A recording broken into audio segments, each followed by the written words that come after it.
Rochas são tão antigas que, se pudessem falar, nós não conseguiríamos ouvir tudo o que elas têm a nos contar. Porém, a fala não é o único modo de comunicação que existe.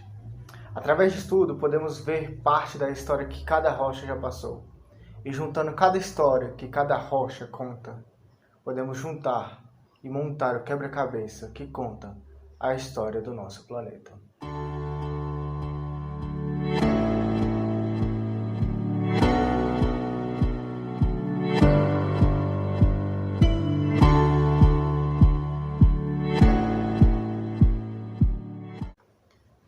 Para iniciarmos o nosso estudo sobre rochas, precisamos primeiro focar no microscópico, no pequeno, e entender do que rochas são formadas.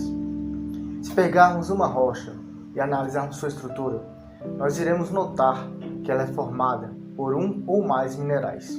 Mas o que são minerais? Geólogos definem minerais como algo de ocorrência natural, ou seja, só acontece na natureza, não é produzido por mãos humanas, de certa forma. Eles também devem ser sólidos, né? E eles devem possuir uma estrutura cristalina. Uma estrutura cristalina, é importante salientar que não se diz aqueles cristais que a gente vê, mas sim a sua estrutura molecular. Ela se rearranja de forma exata, sabe? Ela não é amorfa, ela tem um padrão e ela sempre se repete no mesmo mineral, sempre vai ter o mesmo padrão em outro mineral. Outras características dos minerais, eles também devem ser de origem inorgânica, ou seja, não podem ser produzidos ou ser provenientes de animais ou plantas. E eles possuem uma composição química específica, ou seja, todo mineral ele vai sempre ser igual em questão de elementos que o compõem. Por exemplo, o grafite é composto por carbono, ele sempre vai ser composto por carbono e pela mesma quantidade de carbono em vários grafites que você pode encontrar ao redor do mundo. Vão ser sempre a mesma composição química específica. Os minerais possuem certas diferenças, justamente por conta da composição química deles ou por conta de como eles se estruturam. Essas diferenças são utilizadas para criar uma ordem, uma classificação entre eles. Uma dessas classificações é a escala de dureza de Mohs. Essa escala vai de 1 a 10 e ela é utilizada para definir qual é o minério mais maleável e qual é o minério mais duro. Bom, atualmente o minério mais duro que nós temos é o diamante. Ele está na escala de Mohs, ele está em 10 ali, ele praticamente não é arranhado com muita facilidade. E um dos minérios mais frágeis assim, nós temos o grafite, que está ali entre 1 ou 2 na escala Mohs. Mas uma questão interessante é que esses dois minérios, o grafite e o diamante, são compostos do mesmo elemento, são compostos por carbono. O que muda entre eles? O diamante pode estar na classe de dureza 10 por conta de suas ligações covalentes, as ligações mais fortes na química. Além das ligações covalentes, ele também possui uma estrutura molecular muito firme, onde todas as camadas dele se ligam com ligações covalentes e estão sempre muito ajustadas. Já o grafite, ele se liga através de ligações Van der Waals, que são as ligações mais fracas que se conhecem, né, atualmente. E ele também se estrutura como lâminas de camadas, ou seja, uma camada não se liga com muita intensidade com a camada de baixo, por isso que ele é tão fraco. Ele pode ser arranhado por uma unha humana ou ser facilmente quebrado, o que não é possível no diamante, né? Agora que vimos sobre os minerais, como é que eles são distribuídos, nós podemos passar às rochas. As rochas são divididas em 3 tipos de rochas. existem as rochas magmáticas ou ígneas, as rochas metamórficas e as rochas sedimentares. É importante lembrá-los que o planeta Terra é dividido em camadas. Nós temos a camada superior à crosta terrestre, a camada mediana, que é o manto, e nós temos a última camada, que é o núcleo. É claro que existem subdivisões, como manto interno, manto externo, núcleo interno e núcleo externo. Mas trabalhando apenas com manto e crosta terrestre vai ser o suficiente para a nossa aula. Do manto da Terra, através de aberturas na crosta, como vulcões, o magma pode subir. E desse magma são originados as primeiras rochas que nós vamos abordar, as rochas magmáticas.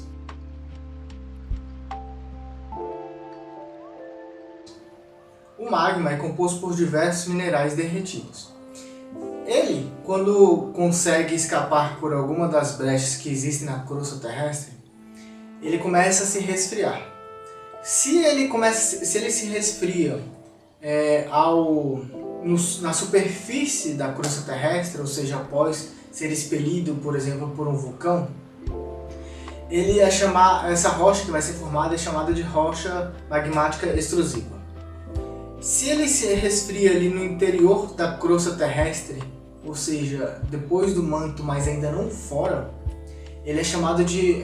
a rocha que se cria é chamada de rocha magmática intrusiva.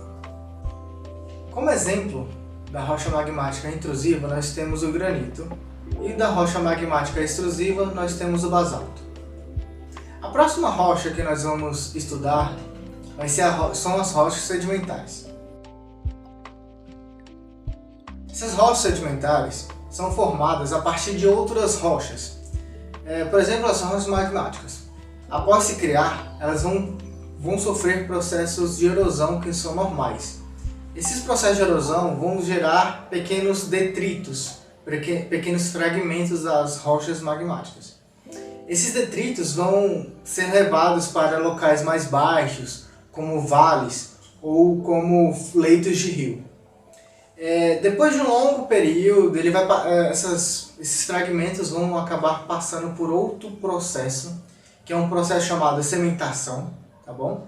E esse processo vai unir esses diversos fragmentos da mesma rocha ou de outras rochas que possam parar no mesmo local. Uma coisa interessante de se abordar é que as rochas sedimentares, elas são feitas por estratos, por camadas horizontais, tá? Ou seja, quanto mais fundo uma camada está, mais antiga ela é. Esses dois tipos de rocha, a sedimentar e a magmática, podem se transformar ainda no terceiro tipo de rocha, as rochas metamórficas. Essas rochas são formadas quando outras rochas são submetidas a muita pressão e uma temperatura muito alta. Essa pressão e temperatura muito alta são disponibilizadas no interior da crosta terrestre.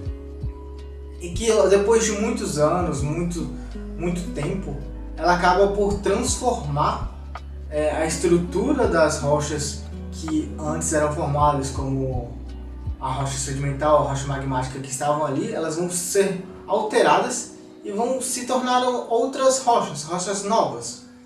Portanto, esses são os três tipos de rochas que compõem o nosso planeta.